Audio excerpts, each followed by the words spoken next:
Na palavra de Deus está escrito: de graça recebeste, de graça dai. Ajude-nos a compartilhar o Evangelho. Dê o seu like, inscreva-se no nosso canal e ative o sininho. Obrigado. Mas há um Deus nos céus que revela os segredos. Ele revelou o que vai acontecer no fim dos dias.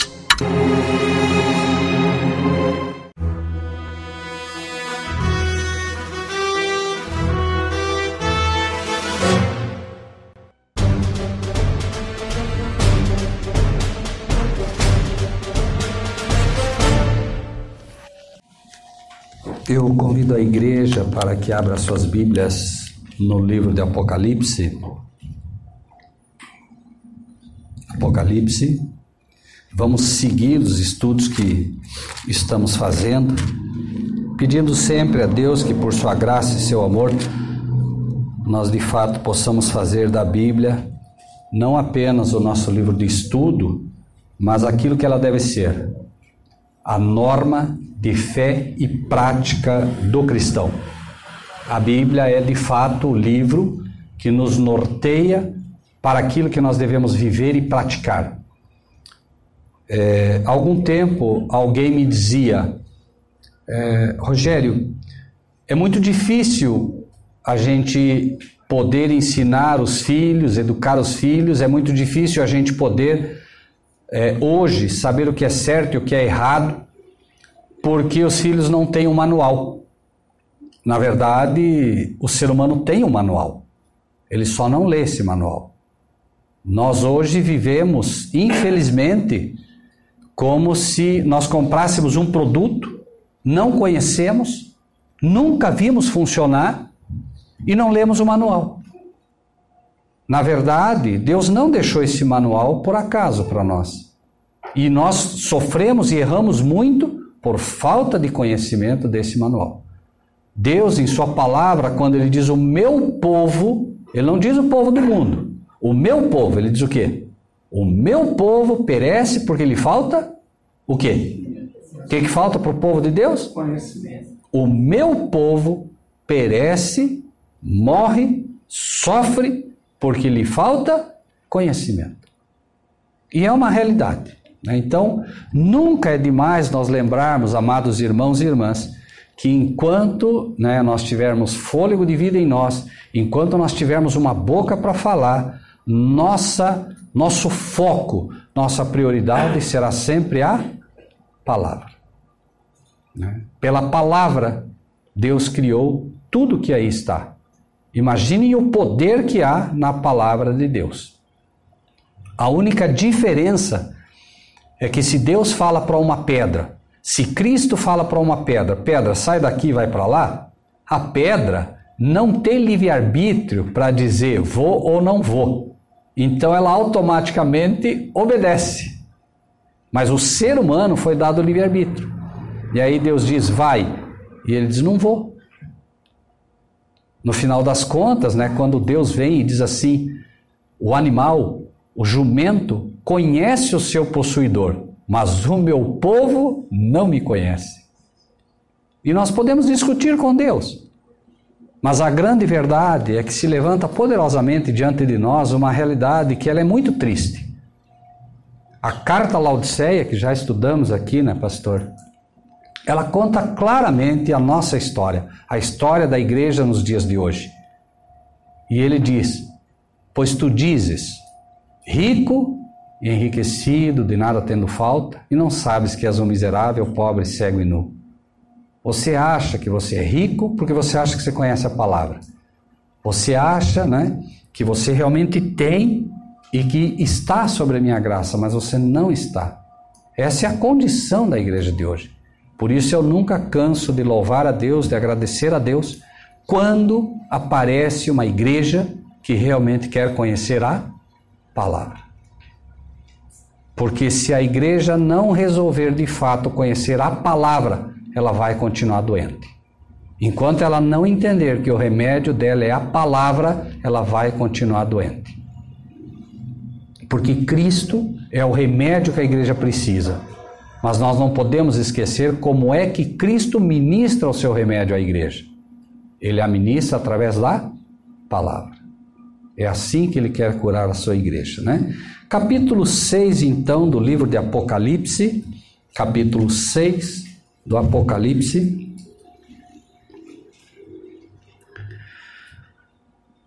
E havendo o cordeiro aberto um dos selos, olhei e ouvi um dos 4 animais que dizia, como em voz de trovão: vem e vê.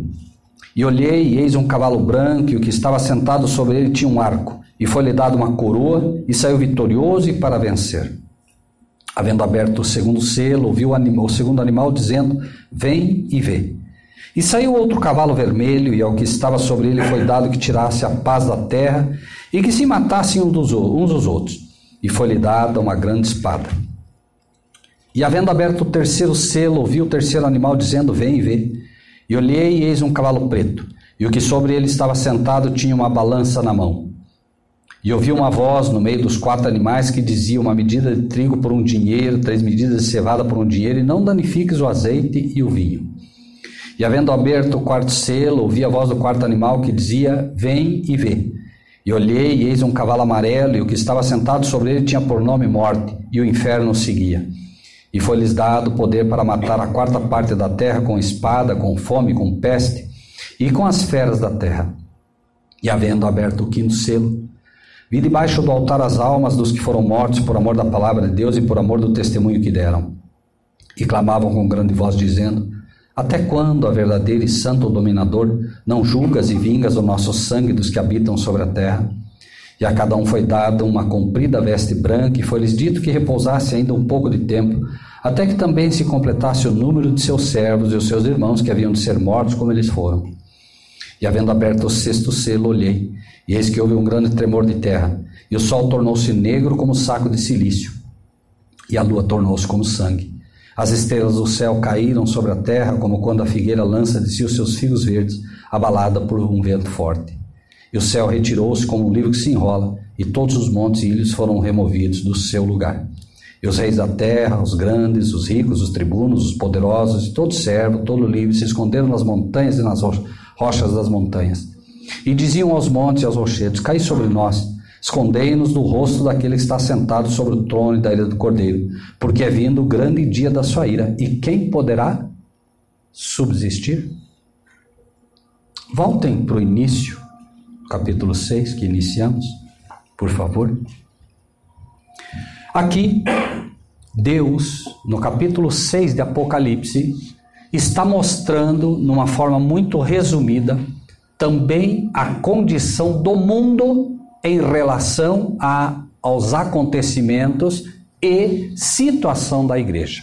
Na carta às igrejas, Deus mostra as condições das igrejas, condições em que elas estariam, certo? Nós estudamos, né? As cartas de Éfeso, Esmirna, Sardes, Filadélfia, Laodiceia, enfim, Pérgamo, Tiatira.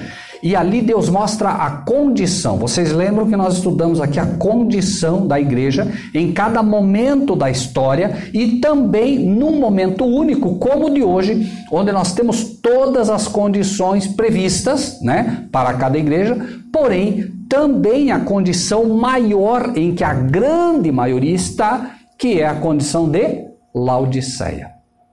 É a pior condição que a igreja de Deus já viveu na face da terra.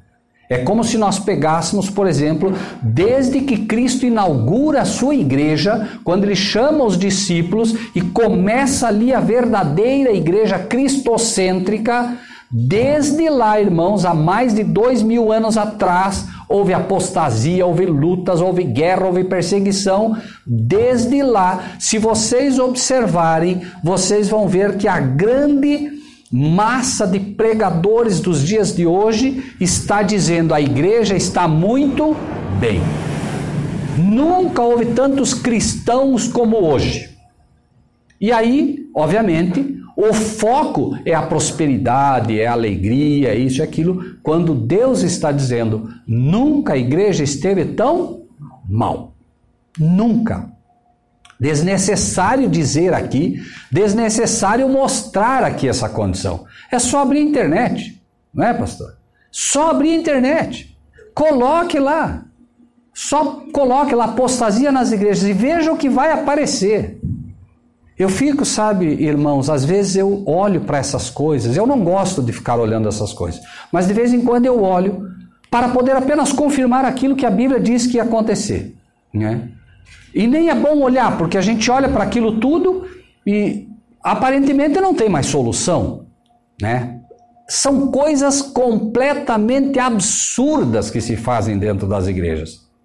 E pasme, se o pastor se levantar num Facebook, numa rede social, e falar de um pastor que está lá fazendo um absurdo, e disser isso não tem nada com Deus, ele que se prepare. Se prepare porque ele vai ser massacrado. Não toque nos ungidos do Senhor. Quem é você? Acha que você é mais santo que os outros? Quando nós somos chamados como atalaias de Deus para barrar a corrupção. Nós fomos chamados para estarmos nos muros de Sião exatamente para barrar isso. Nós somos, se acreditamos, os homens chamados por Deus para evitar que isso adentre as igrejas. Mas a grande massa hoje entende assim: não, melhor dentro da igreja do que fora. Mas não diz que estar hoje dentro de algumas igrejas é pior do que estar fora. Por quê? Se você está lá fora no mundo, fazendo coisas erradas, a qualquer momento o Espírito de Deus pode te tocar e te dizer: olha o que você está fazendo. E você vir realmente para uma igreja para ter um encontro com Cristo. Mas se você estiver numa igreja que é mundana, que está fazendo as coisas que o mundo faz, você acha realmente que está seguro. Não, eu estou na igreja. Eu não sei quantos viram, agora já se criou o Carnaval Gospel. Uhum. Carnaval Gospel. Bom, irmãos, e vai ser assim. Então, 6:1. Havendo o cordeiro aberto um dos selos, olhei e ouvi um dos 4 animais que dizia como em voz de trovão: vem e vê. Então, inicia-se a história das igrejas e é dito: vem e vê. Por quê? O chamado é simples. Em algum momento, um dos discípulos chega, está Natanael embaixo de uma árvore de figueira, está lá. E ele chega e diz assim: achamos o Messias, aquele a quem as Escrituras indicavam, Jesus de Nazaré. Pode vir alguma coisa boa de Nazaré? Pode vir alguma coisa boa de Nazaré? Preconceito imediato. Graças a Deus esse discípulo foi inspirado, porque ele só disse para o seu irmão: vem e vê. Olha, nós estamos falando que hoje as igrejas estão corruptas. Não toque nos ungidos do Senhor, pastor. Você é mais santo que os outros? Vem e vê. Vem ver. Vem ver. Venha ver. Alguém chega e diz assim: escuta, lá na igrejinha em Santa Teresa, tem o pastor Vilmar, tem o pastor Vanderlei, tem esse, tem aquele, tem um povo lá que está estudando a Bíblia. Ah, não acredito. Vem ver. Vem ver a diferença. Não, mas a minha igreja eu não vou deixar. A minha igreja, todo mundo lá é muito feliz. A gente, sabe, lá a gente está muito mais preocupado com a alegria, com a dança, com a... Vem. Aí, nós encontramos então que o chamado é feito com uma voz diferente. Que voz é essa? O que diz ali? Voz de trovão. Dá para negar a voz do trovão? Dá para dizer: não, isso não tem muita importância não. Você está dentro de casa, aparentemente seguro, e aí um trovão. Acorda ou não acorda? Desperta ou não desperta? Essa é uma voz que vem como voz de trovão. Não dá para a igreja ignorar. Não pode. Não pode. Porque essa voz é pesada. Essa é uma voz, sem dúvida nenhuma, que é um cheiro de vida para vida, mas também é um cheiro de morte para morte. A voz de trovão é a voz do Pai. E quando o Pai fala através dos seus anjos, se prepare. Porque não é porque Deus é mau. O problema é que nossos ouvidos têm dificuldade para ouvir. O ser humano não gosta de ouvir a voz de Deus. Mas é um fato que ele não tem desculpa para dizer, eu não escutei. É o mesmo que nós estarmos todos aqui, daqui a pouco um trovão, e alguém se faz de bobo e diz, eu não ouvi nada. Não tem como não ouvir a voz do trovão. É por isso que a igreja não tem desculpa. Um dia, a igreja estará no tribunal de Deus, cada um de nós. Ninguém poderá dizer, eu não sabia. Ninguém. Ah, não ouviu do pastor tal, não ouviu do pastor tal. Mas ela estava ali, à tua disposição. Em algum momento você vai ouvir a voz do trovão te chamar. Talvez não seja exatamente esta, mas você vai ouvir. Só que tristemente, é só observar. Eclesiastes 1:9. Nada de novo debaixo do nada. O que aconteceu? Lá no Sinai, Deus vai entregar a sua lei ao seu povo. Com voz de trovão. Sabe o que disseram? Um Deus de amor que vem e diz assim, olha, eu vou te dar a minha lei como uma proteção para você. Se você honrar o teu pai e tua mãe, você vai viver mais do que os outros. Honra teu pai e tua mãe para que se prolongue os teus dias na terra que o Senhor teu Deus te dá. Tudo é bênção. Tudo. Deus não dá nada para o ser humano que não seja bênção, porque ele não precisa de nada. Então ele veio e começa a dar a lei ao seu povo. Sabe o que o povo disse? Moisés, fala tu conosco e te ouviremos. E não fale Deus conosco para que não morramos. O ser humano, então, no início da sua jornada, passa a ter medo de Deus. Medo. Já lá no início, antes disso, Adão peca e o que fez? O que ele fez? Se escondeu. E somos nós. Erramos e aí fazemos o quê? Se escondemos. O ser humano de hoje, ele não aprendeu a amar a Deus. Ele tem medo de Deus. O cristão tem medo de Deus. Tem muita igreja aí, com gente lá dentro, que só está lá porque tem medo. Porque se um anjo chegasse e dissesse para eles, olha, a partir de hoje, não importa o que vocês façam, vocês estão tudo salvos. Vocês iam ver a festa de gente saindo da igreja. Mas eles estão ali porque eles têm medo. Mas eu pergunto, pode-se servir a Deus de fato por medo? Eu tenho em casa uma cadelinha. Não é minha, é da minha filha, da Débora.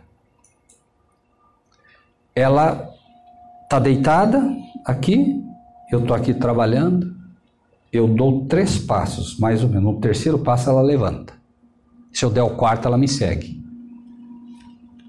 Sabe o que isso se chama? Amor. Os animaizinhos, eles escolhem alguém para amar, alguém para seguir, mas eles não têm medo da gente. Eles seguem porque nos amam. E eles obedecem porque amam. Pode ver, é impressionante o animal. E aí, nós começamos a ver que, de fato, a melhor maneira de servir alguém é por amor. E Deus é amor. Não há outro jeito, irmãos. Enquanto nós não aprendermos a amar a Deus de fato, nós não vamos servi-lo como tem que ser. Não vamos. Então, essa voz de trovão diz, vem e vê, como um desafio. Vem e vê, porque o que eu vou te mostrar agora, O que eu vou te mostrar agora, você não vai querer acreditar. Vão acontecer coisas que você vai ter que ver. Aqui está um relato similar ao do profeta, que Deus teve que pegar pelos... É como se ele dissesse, me perdoe, pastor, apenas como exemplo, por favor. É como se Deus dissesse, vem e vê, pastor, vem ver. Vem ver o que os teus colegas estão fazendo. Não, eu sei que não é assim. Teus colegas estão colocando gente para comer grama, pastor. Você para de falar dos ungidos do Senhor e começa. Aí, finalmente, o que o senhor faz? Tá bom, você não vem? Não, então peraí. Vou pegar pelos cabelos, vamos ver se vai. Imaginem um Deus de amor pegando um profeta pelos cabelos, gente. O que isso mostra para nós? Vai ser meio na marra mesmo, porque não vão. E convenhamos, irmãos, isso é um fato, não é uma agressão, porque soa agressivo, parece que não, mas é o que acontecia no passado. O profeta chegava para o rei, não, quem que é esse profeta? Elias. Não, esse eu não quero. Traz outro, esse aí só fala, esse aí só mostra o meu pecado. Não, traz aquele lá, que aquele lá só fala de coisa boa para mim, traz aquele lá. Mas o que ele precisava ouvir? Ele precisava ouvir isso. E a igreja precisava ouvir isso. Por quê? Por que a igreja precisava ouvir isso? Por que o povo de Israel precisava ouvir que estava em apostasia? Porque se não ouve, não tem cura. Não tem cura. O que precede a cura é você ouvir e aceitar. E era assim o tempo todo. Não, esse profeta eu não quero. Tem que ter um profeta a mais. Não. E Elias, né, que é o exemplo do que nós temos que ser, João Batista. Por que Jesus disse que João Batista não houve um profeta igual a ele? Por quê? Por duas razões simples. Se dos nascidos de mulher não teve ninguém igual a João Batista. Número 1, coragem. Para chegar na frente do rei, não ter lícito estar com essa mulher. Coragem, porque o rei vai querer cortar a cabeça mesmo. Pode ter certeza. E vai acontecer de novo. O rei está se fortalecendo. E quem pregar esse tipo de sermão, se prepare, porque ele vai tentar cortar a cabeça fora. Coragem. Mas sabem qual foi a grande razão pela qual João Batista foi um profeta inigualável? Porque ele anunciou a vinda de Cristo. Pergunto, nós somos os que devem anunciar a vinda de Cristo, sim ou não? Cristo está vindo, sim ou não? Sim. Então se preparem para ser João Batistas. Mas não seremos João Batistas contando historinha bonita para a igreja. Não seremos. Seremos João Batista quando fielmente cumprirmos o nosso dever, sabendo que é sair de casa com a foice preparada. Nós seremos odiados por pregar a verdade. O apóstolo Paulo não mentiu para nós. Todos. Quanto é todos? Se eu disser todos daqui, todos. Quanto é todos aqui? Quem que ficou fora? Ninguém. Todos. Os que quiserem viver piamente em Cristo Jesus terão muita alegria. O que diz o texto? Sofrerão. É para assustar a igreja? Não. Tem que chegar um momento que a igreja, como Pedro diga, que é uma honra poder sofrer como Cristo sofreu. E mais. Vocês sabem o que Pedro disse quando foram crucificar ele? Foram crucificar Cristo. Pedro. Foram crucificá-lo. E prepararam-se para crucificá-lo, levantaram a cruz, vão crucificar. Não. Me crucifiquem de cabeça para baixo, eu não sou digno de morrer como meu mestre. Parem para pensar, irmãos. Aquele que negou Cristo 3 vezes agora estava preparado. Não importa quantas vezes você negou a Cristo, não importa quantas vezes você errou, não importa quantas vezes você pecou, prepara-te para poder chegar como Pedro no final da tua vida e dizer, já sei que a coroa de glória me está reservada, eu não tenho medo. Se eu tivesse medo, eu não estaria aqui. Quando a Bíblia diz que os tímidos não herdarão o reino do céu, sabe o que esse tímido representa? Pessoas aqui são tímidas. E a pessoa diria, eu sou tímido para pregar. Não há problema nenhum nisso. Os tímidos são os covardes. É esse tímido que a Bíblia fala. Os covardes. Sabem por quê? Porque o poder de Deus está à disposição. Nós não podemos ser covardes. Não podemos. Não há tempo para ser covardes.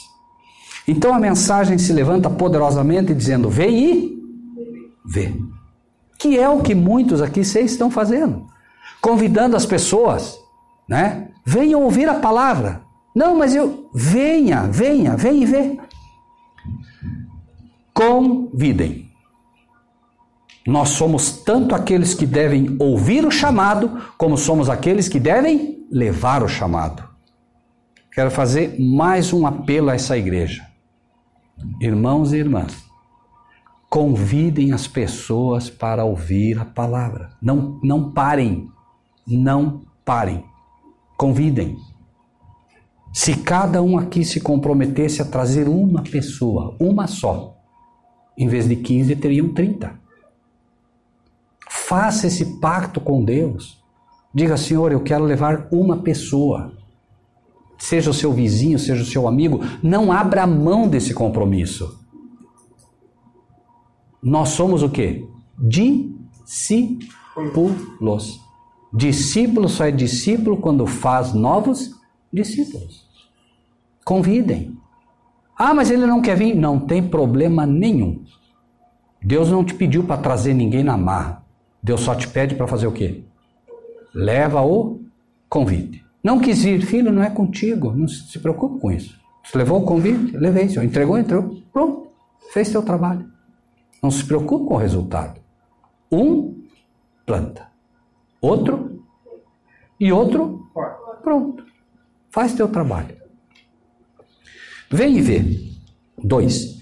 E olhei e eis um cavalo branco, e ao que estava sentado sobre ele tinha um arco, e foi-lhe dado uma coroa, e saiu vitorioso e para vencer. Essa é a igreja quando nasce nas mãos de Cristo. Qual é a cor dela? Cavalo é branco. Essa é a igreja. Ela nasce nas mãos de Cristo com os discípulos, e ela vai crescendo em sabedoria, graça e verdade diante de Deus. Chega um momento que a Bíblia faz questão de dizer que eles estavam todos unânimes. Essa é a igreja pura que nasce, uma igreja que agora está unânime, pura. Se você chegasse para os discípulos e dissesse assim, escuta, arrebatamento, tal. Escuta, inferno, tal. Escuta, natureza de Cristo, tal. Justificação pela fé, tal. A igreja não tinha um erro doutrinário, nada. Irmãos, recentemente não, há algum tempo, nós fomos convidados aí numa igreja a falar sobre justificação pela fé. Acreditem, meus amados irmãos e irmãs, justificação pela fé é o ABC do Evangelho. É como se você fosse no primário, aprendendo as primeiras letras. A, B, C, D, é o primário do cristianismo. É o ABC, é o primeiro aninho, talvez o pré. Nós fomos em uma igreja que aparentemente deveria conhecer bem a palavra e colocamos 9 tópicos de justificação pela fé da igreja católica. A igreja católica não é uma igreja cristã. A igreja católica é uma igreja romana. A justificação pela fé romana não tem nada a ver com a justificação pela fé católica. Colocamos 9 tópicos de justificação pela fé católica. A igreja toda disse amém para os 9 tópicos. Sabe o que é isso? Estamos falando do ABC do Evangelho, meus irmãos. Então a igreja está realmente numa situação deplorável. E aí nós vemos lá aquele povo, pescadores, né? Pessoas que eram coletoras de impostos, pessoas extremamente simples, conheciam o Evangelho certinho. Não havia doutrina errada. Então a igreja é representada por um cavalo branco e o que estava sentado sobre ele tinha um arco. Esse é Cristo. Cristo está sentado agora sobre a sua igreja da forma como tem que ser. E sai o quê?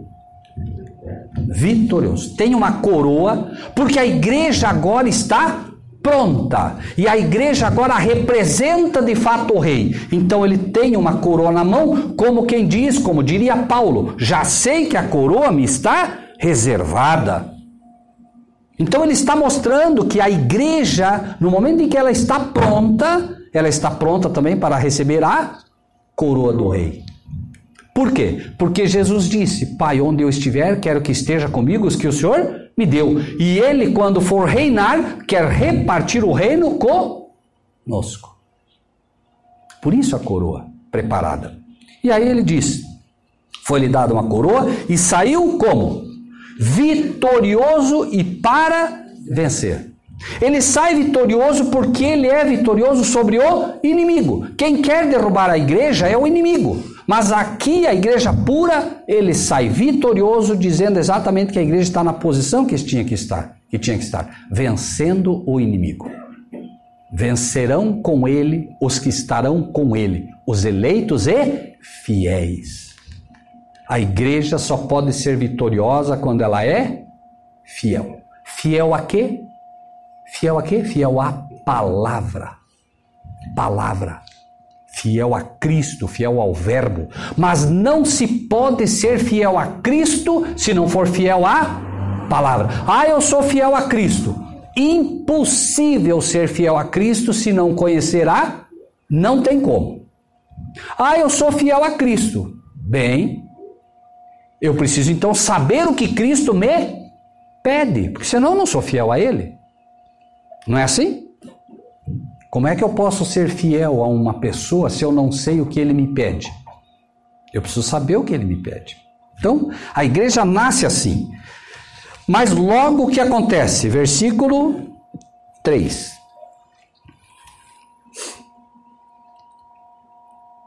E havendo aberto o segundo selo, ouviu o segundo animal dizendo, vem e, de novo, vem e vê. E saiu outro cavalo, vermelho. O que é vermelho? Pecado. Começa a entrar dentro da igreja o quê? Pecado. E o que é o pecado? O que é pecado, irmãos? Hoje, irmãos, nós somos bombardeados com uma série de ideias. Não, pecado é aquilo que você faz de ruim. Isso não é pecado. Amém. Pecado é a transgressão da lei. Isso é o que a Bíblia diz. Agora eu pergunto. A esmagadora maioria das igrejas dizem que a lei de Deus não está em vigor. Pergunto. Essa igreja pode estar sem pecado? Não. Se o pastor aqui ensina que a lei de Deus não está em vigor, então você pode fazer o quê? Você pode fazer imagens. Pode ou não pode? Pode. Pode. Porque é o mandamento que diz que não é para fazer imagem ou não. A igreja agora não precisa mais obedecer, os filhos não precisam mais obedecer aos pais. Irmãos, nós precisamos ser claros e diretos. É dolorido, mas é um fato. Quem é que diz que a transgressão da lei é pecado? É o pastor? Foi o pastor que disse isso? Não é a palavra. Pronto, ponto final. Não há o que discutir quanto a isso. A Bíblia não foi feita para interpretar. A Bíblia foi feita para quê? Para aceitar.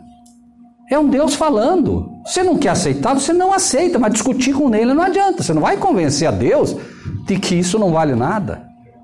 Perda de tempo. Então, agora a igreja começa a transgredir a lei. Começa o pecado a entrar na igreja. E ao que estava sentado sobre ela foi dado que tirasse a paz da terra. Muita paz tem os que amam a Deus. Sim ou não? Sim ou não? Então vejam bem, olhem como a Bíblia é perfeita. Muita paz tem os que amam a Deus. E obviamente, quem ama a Deus ama a Cristo. Mas vejam que interessante. Muita paz tem os que amam a Deus. Aqueles que me amam guardam os meus. Veja como tudo está junto. A paz vem para aqueles que procuram guardar os mandamentos. Claro, no momento que você não rouba, pergunto, o bandido foi lá, roubou o banco. Agora ficou registrada a imagem dele lá. Eu te pergunto, ele vai ter paz? Não. Mas se você não rouba, você tem paz. Eu não roubei, a justiça não me acusa. Tem paz os que amam a Deus, e os que amam a Deus guardam os mandamentos. Simples. É bíblico. Não adianta discutir e inventar coisa. Recentemente alguém dizia: o importante é ser feliz. Onde que está escrito isso na Bíblia? Importante é ser feliz. O problema é que nós imaginamos que a felicidade está num carro novo. A felicidade está numa casa nova. A felicidade está no dinheiro. O importante não é ser feliz. Nós não estamos nessa terra para ser feliz. Pode ser absurdo isso, mas não é isso. Nós estamos aqui num vestibular. Nós estamos aqui para sermos preparados para vivermos felizes por toda a eternidade. Mas é lá. Aqui é um preparo. Aqui é luta. Nós teremos paz aqui. Quando no nosso coração estiver de fato a vontade e o desejo de servir a Deus. Isso é que gera paz no coração. Jesus disse, olha que interessante, eu sou a paz. Ele é a paz, sim ou não? Mas ele disse também, eu não vim trazer a paz, eu vim trazer a divisão, confusão. Claro, porque eu vim trazer a espada. O que é espada, irmãos? O que é espada? A palavra. Palavra. Da boca de Cristo saiu uma espada de 2 gumes. Da boca de Cristo sai a palavra. 2 gumes. Novo e Velho Testamentos. Então Cristo veio trazer a palavra. E a palavra vai trazer guerra, divisão. Porque o joio não gosta da palavra. O joio não gosta. No momento que a palavra é dada, o joio... Não adianta, irmãos. Não adianta querer encher a igreja. Não adianta. Deus quer qualidade. A palavra. Semeou a palavra, vem o trigo. Semeou a meia palavra, vem o joio. Havendo aberto o segundo selo, ouviu o segundo animal dizendo, vem e vê. E saiu outro cavalo vermelho. Então a igreja agora começa a ter pecado no meio dela. E ao que estava sentado sobre ele foi dado que tirasse a paz da terra. Claro, faltando a palavra, entra o pecado, a transgressão tira a paz e começa... E aí, que se matassem uns aos outros. E aí vem a guerra. Não tem como. Vem a guerra. E começam a se matar. É um tempo de guerra dentro da igreja e fora dela. Uns aos outros. E foi-lhe dado uma grande... O quê?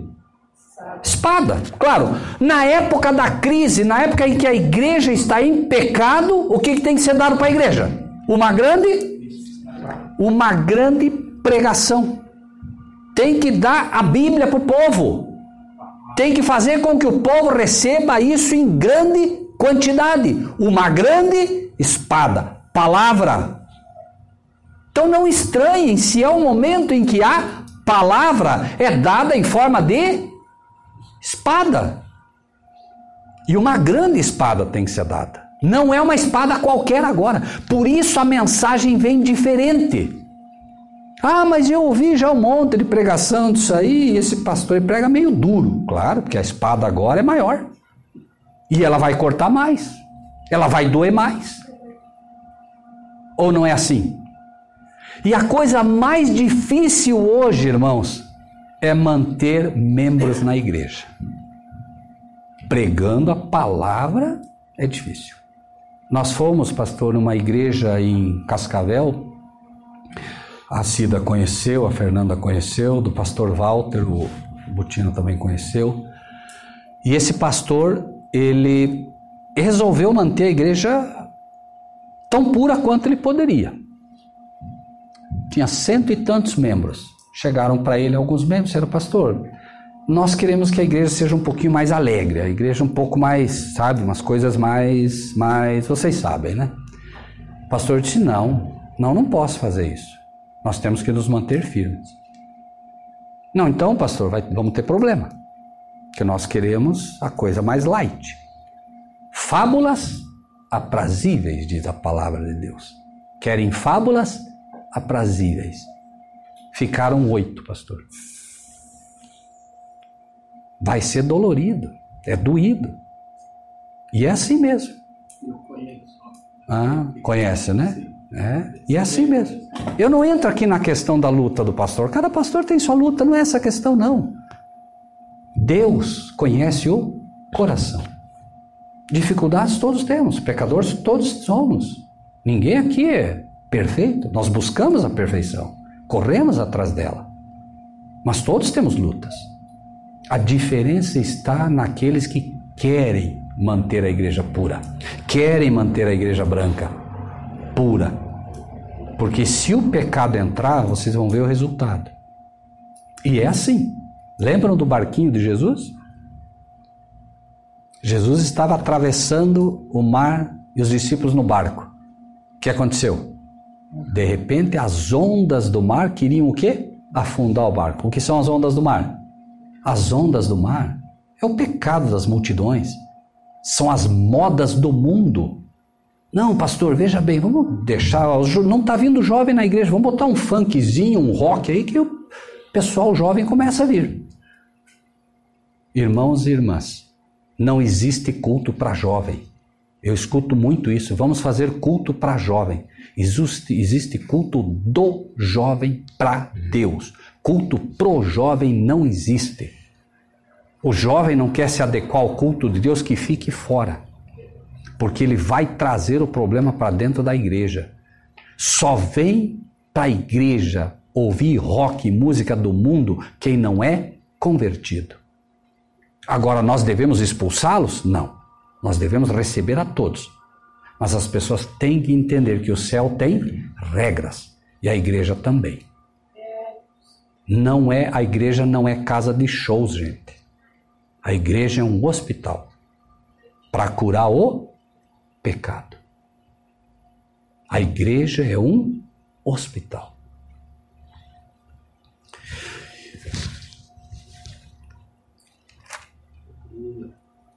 Saiu outro cavalo vermelho, ao que estava sobre ele foi dado que tirasse a paz da terra, e lhe foi dada uma grande espada.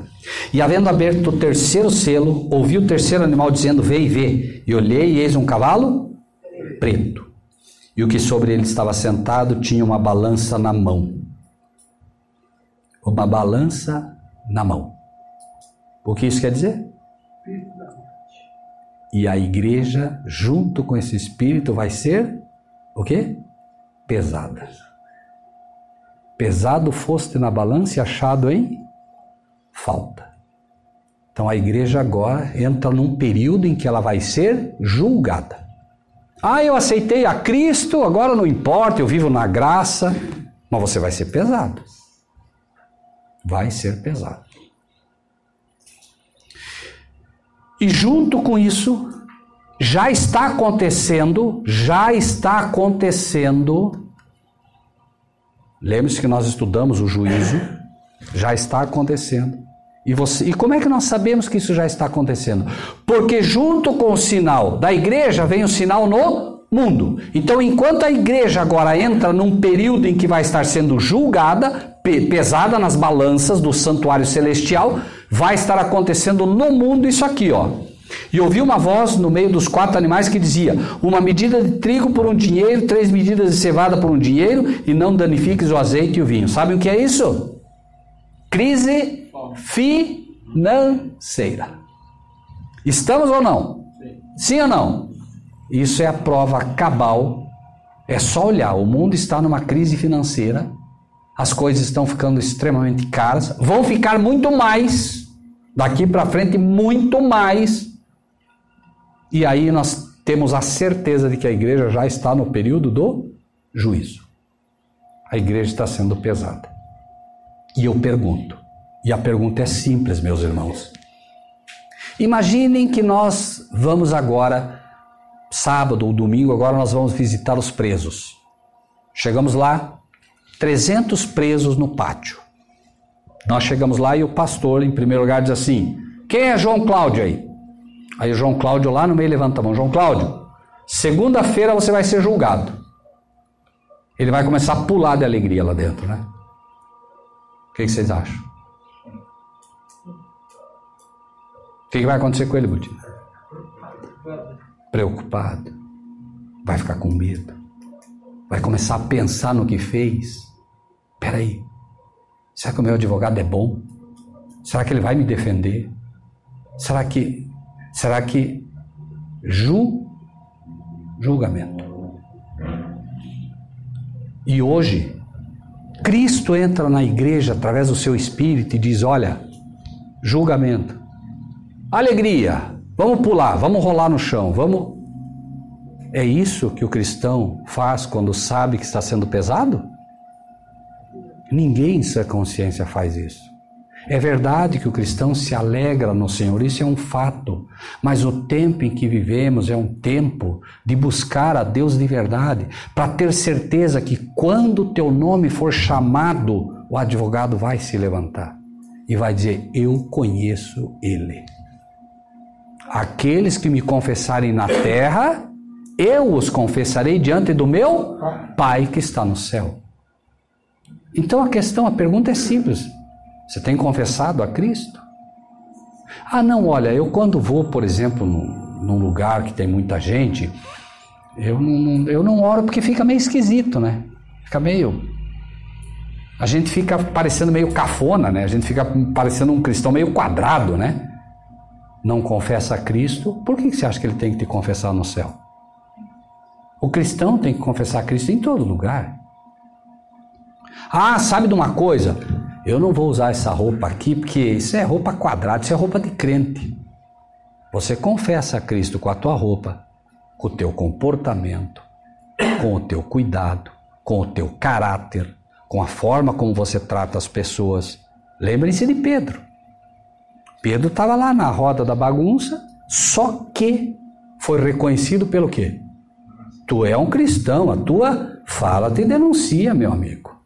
Cristão não consegue esconder o que é, não. Não consegue. Se ele for cristão de verdade, não tem jeito. O sujeito vem e começa a falar de carnaval, de confusão, de bagunça, e ele começa já a falar da palavra. O crente, nesse aspecto, ele é chato mesmo. Porque ele é como Paulo.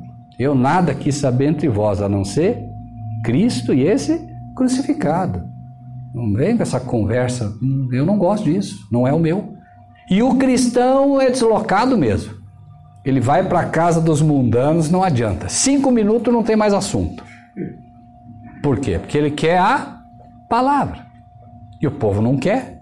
Aí já acabou o assunto. Ele tem que ficar num canto lá, porque as pessoas falam assim, escute, você viu? Não vi.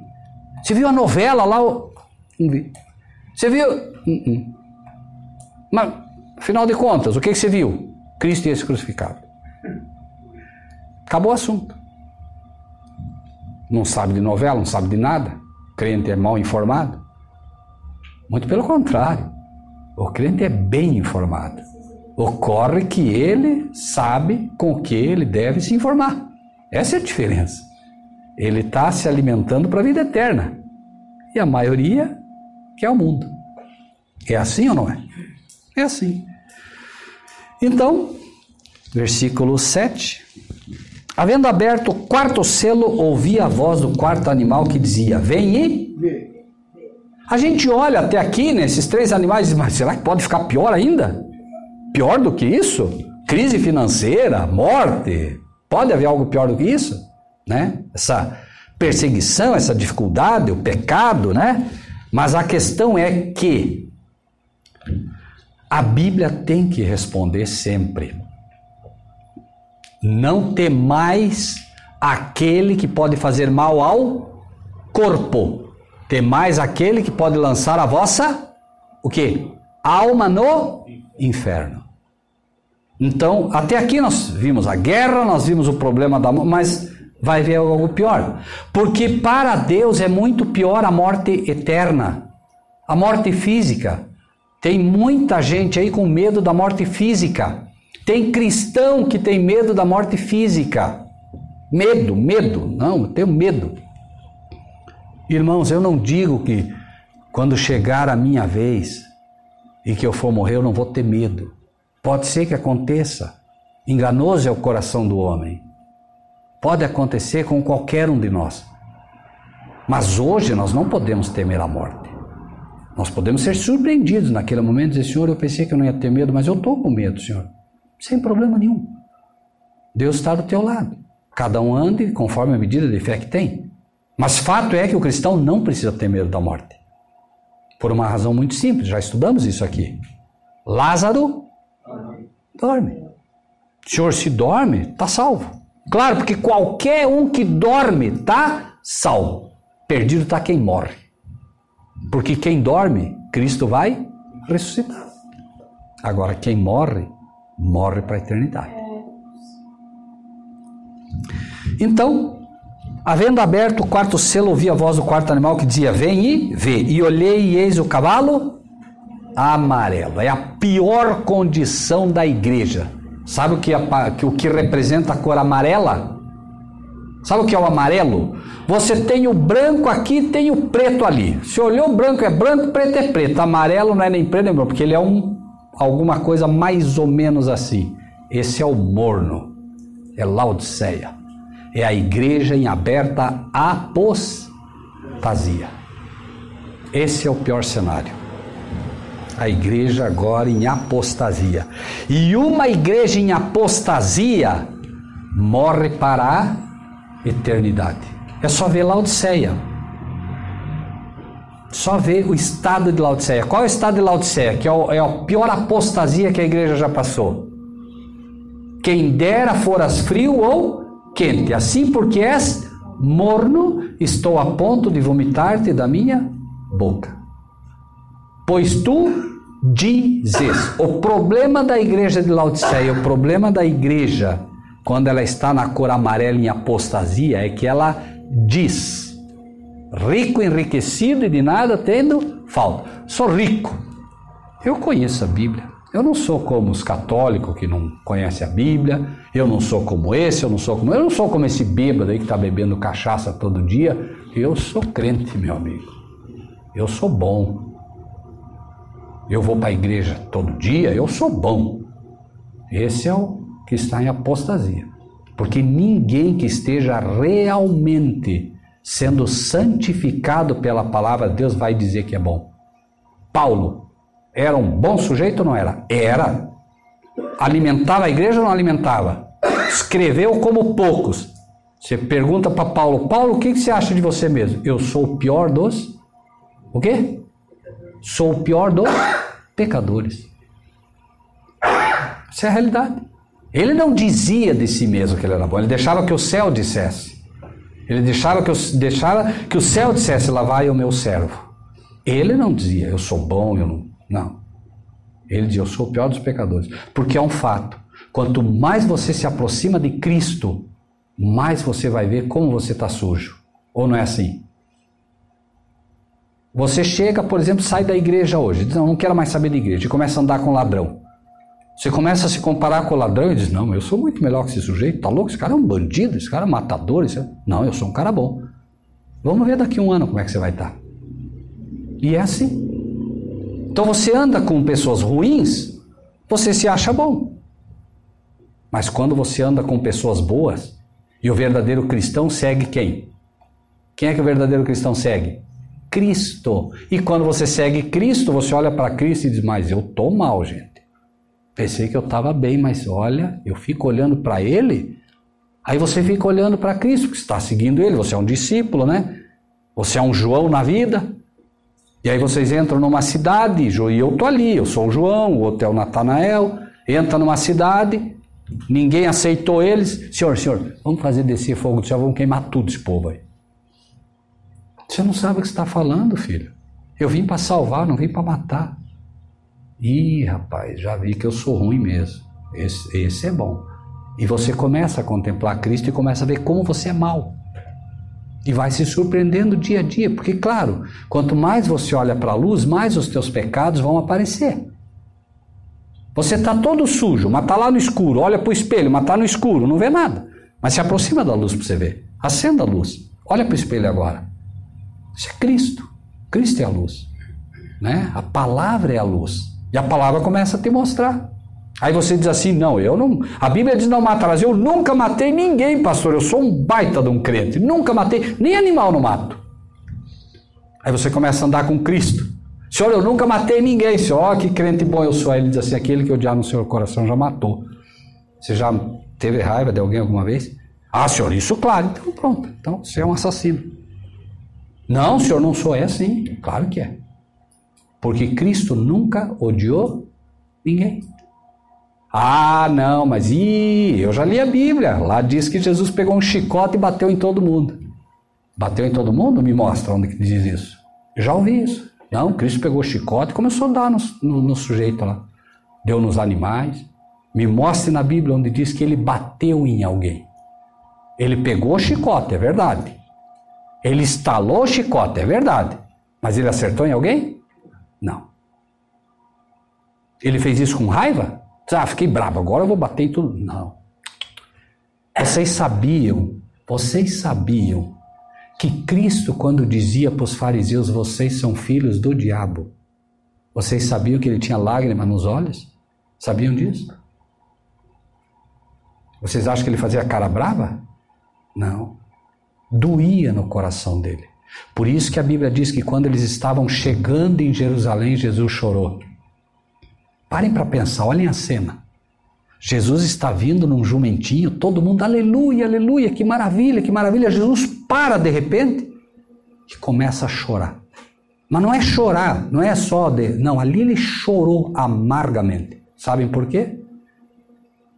Porque quando a gente vê uma coisa, Jesus está vendo outra. Jesus estava vendo Jerusalém sitiada de exércitos. Jesus estava vendo as mães ali comendo os filhos de fome. Jesus estava vendo ali aqueles que se diziam cristãos morrendo aos montes, crucificados. Jesus estava vendo Jerusalém pegando fogo.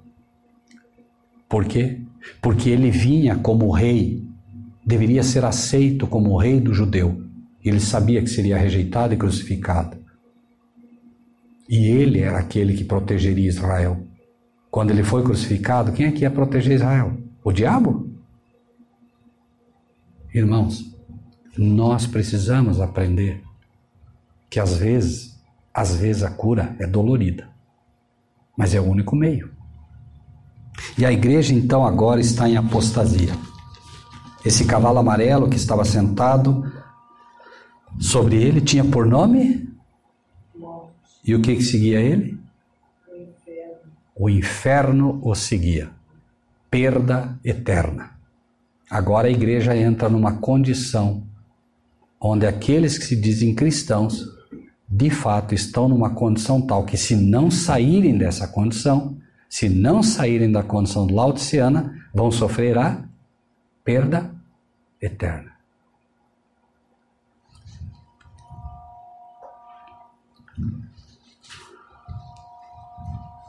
E foi-lhe dado poder para matar a 4ª da terra, com espada, com fome, peste e com as feras da terra. Olhem que impressionante isso. As pragas, então, agora, no momento em que a igreja estivesse em ampla apostasia, e não se enganem, a igreja nunca esteve numa apostasia tão aberta, repito, abram a internet, olhem a condição das igrejas hoje. Neste momento, prepara-se então o mundo todo e a igreja para sofrer com a espada, guerra, fome, que nós já vemos em vários países, mas vai ter muito mais. Lembrem-se da época de Elias. Quem lembra da época de Elias? 3 anos e meio sem chuva. Lembram? Ele foi até uma viúva, ninguém tinha comida. A viúva disse, não, eu vou fazer um bolo, e vou morrer. Ele disse, não, faz 2 então. Faz um para mim também, E aí, notem o que aconteceu. O Novo Testamento faz questão de dizer que havia muitas viúvas na época de Elias, mas só foi enviado a uma viúva de Sarepta, de Sidom. O que isso quer dizer?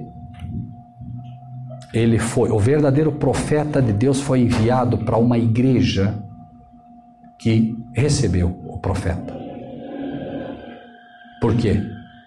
Porque a maioria das igrejas que dizem que não são viúvas não querem mais receber os profetas de Deus. Não querem saber da verdade. Não querem. Vai lá, pastor Vilmar, pregar um sermão assim numa igreja lá para ver o que acontece. Não querem. É um fato, meus irmãos.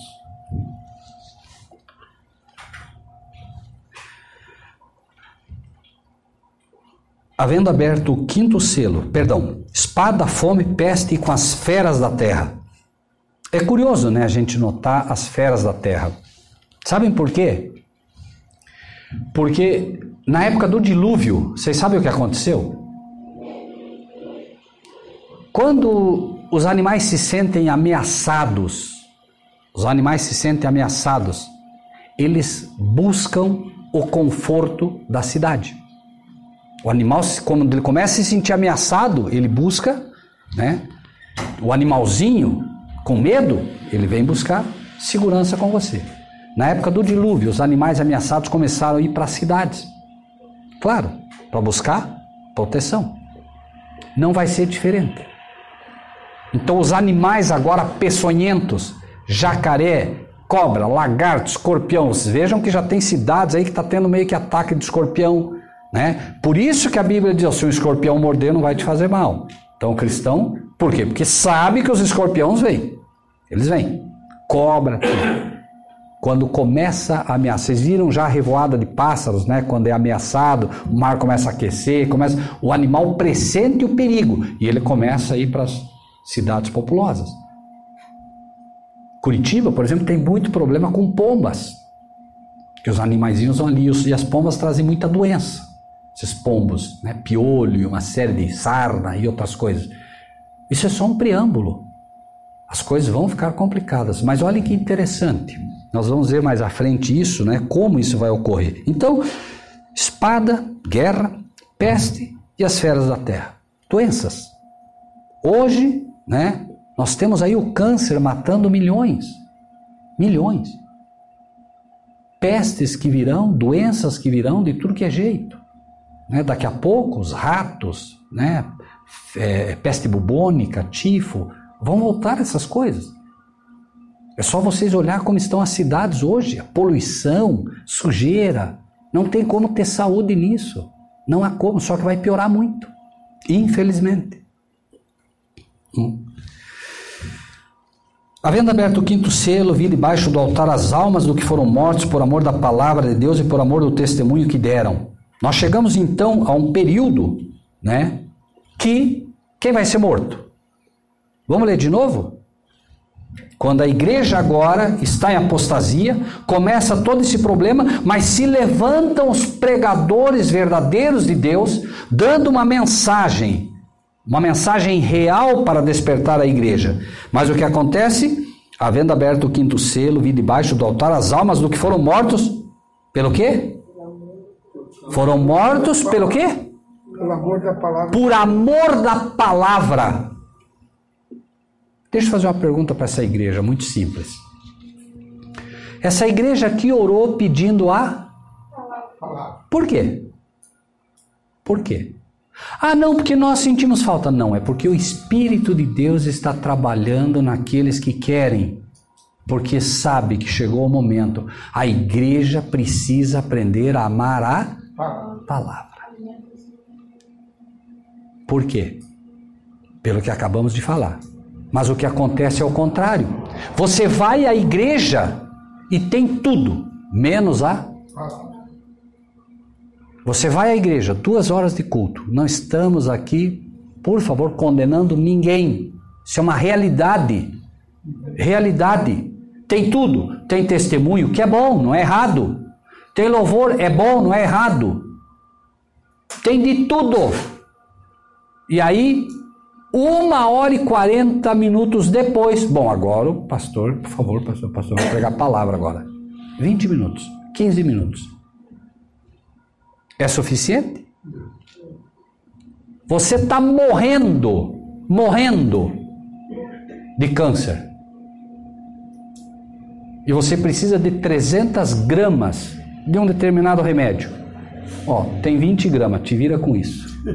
É assim. A igreja está morrendo pela lepra do pecado. E ela precisa da palavra. E o inimigo sabe disso ou não sabe? Então ele dá de tudo para a igreja, menos a. E não estamos dizendo que é ruim, repito.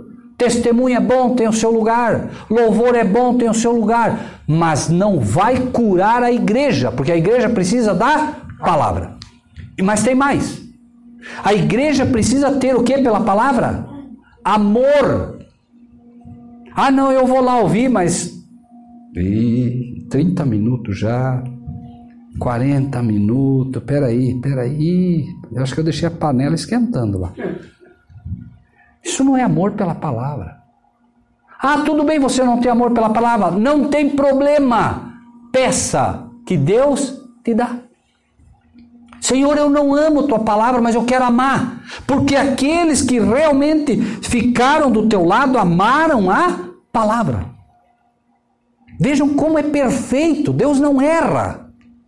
Deus não erra. Ah, eu vou naquela igreja, pastor, porque eu me sinto muito bem. Eu vou lá porque eu me sinto bem. Nossa, os irmãos são queridinhos, lá tem comida, lá tem refrigerante, lá tem isso, tem aquilo, tem... Ah, e a palavra? Ah, não, o pessoal não é muito da palavra, não, mas a igreja é muito boa. Não, a igreja tem tudo, menos o que precisa, mas é muito boa a igreja.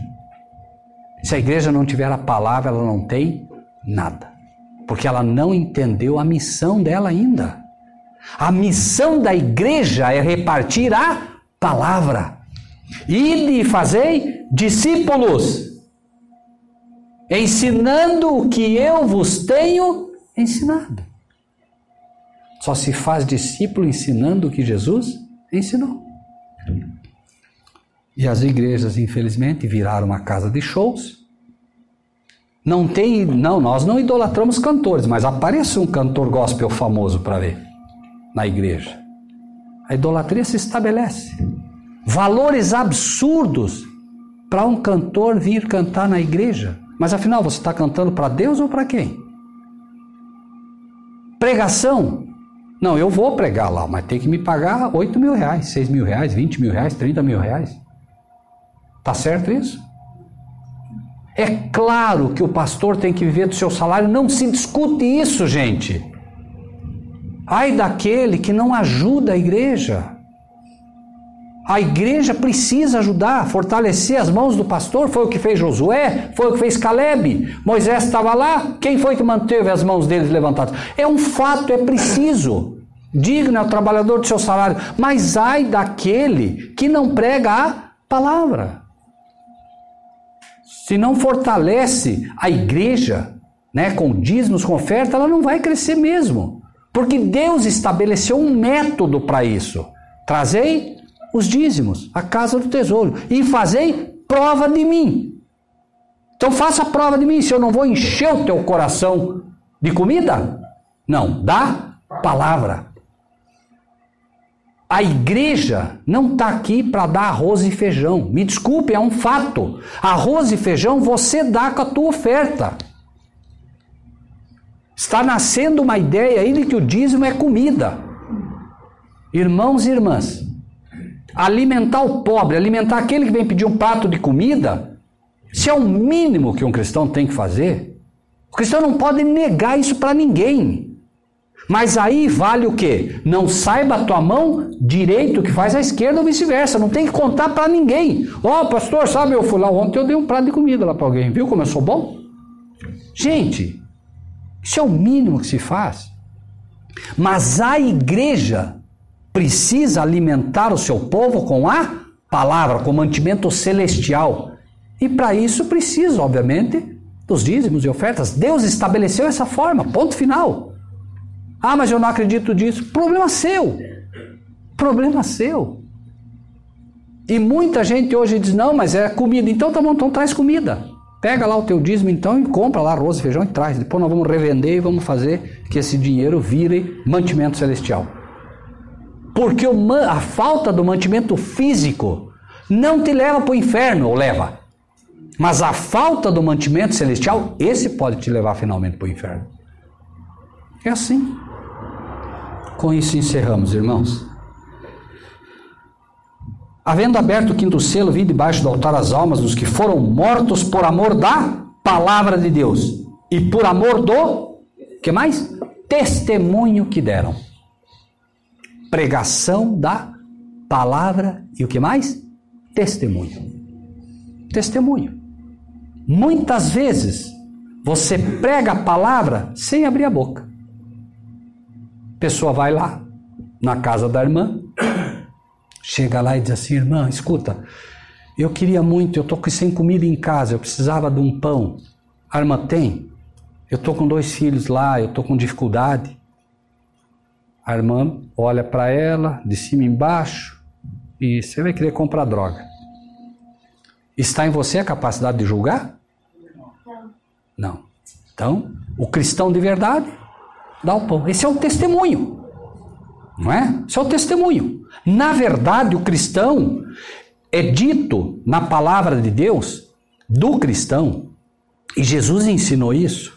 Se te obrigarem a andar 1 milha, anda 2. Então, o cristão, se ele é cristão de verdade, ele tem condições, a pessoa vem e te pede um pão, dê 2 para ele. Dê 2. Vá além do que foi pedido. Sabem por quê? Porque além de você ajudar essa pessoa, lá no céu, hora, minuto e segundo, a irmã deu 2 pães. Está anotado lá. E pode ter certeza, vai receber o galardão por isso. E aí a pergunta final é simples. Você quer receber um obrigado aqui? Ou quer receber o pagamento de Deus lá no céu? O que você quer? Eu, hoje, conhecendo Deus que eu conheço, eu prefiro que Ele me pague. Prefiro o pagamento dele. Se a pessoa olhar e não disser nem muito obrigado, tá ótimo. Porque é capaz dele dizer obrigado e eu perder um pouquinho, porque daí algum pagamento eu já recebi. Irmãos e irmãs, na semana que vem nós vamos continuar esse tema. E eu peço encarecidamente aos irmãos e irmãs que busquem, tragam pessoas para ouvir a palavra. Não é ouvir o Rogério. Pode ser a gente, nós queremos estar aqui, mas pode ser que Deus tenha outro caminho. E aí quem vem, pode ser outro que vai pregar. Não é essa a questão. Mas tragam as pessoas para ouvir a palavra, irmãos. Vamos fazer esse pacto com Deus, trazer pessoas para ouvir, para que elas também possam ser alimentadas pelo tesouro celestial. Amém? Amém. Amém. Na palavra de Deus está escrito que nós devemos compartilhar o que recebemos. Assim, se você gostou desse vídeo, dê o seu like, inscreva-se no nosso canal e ative o sininho.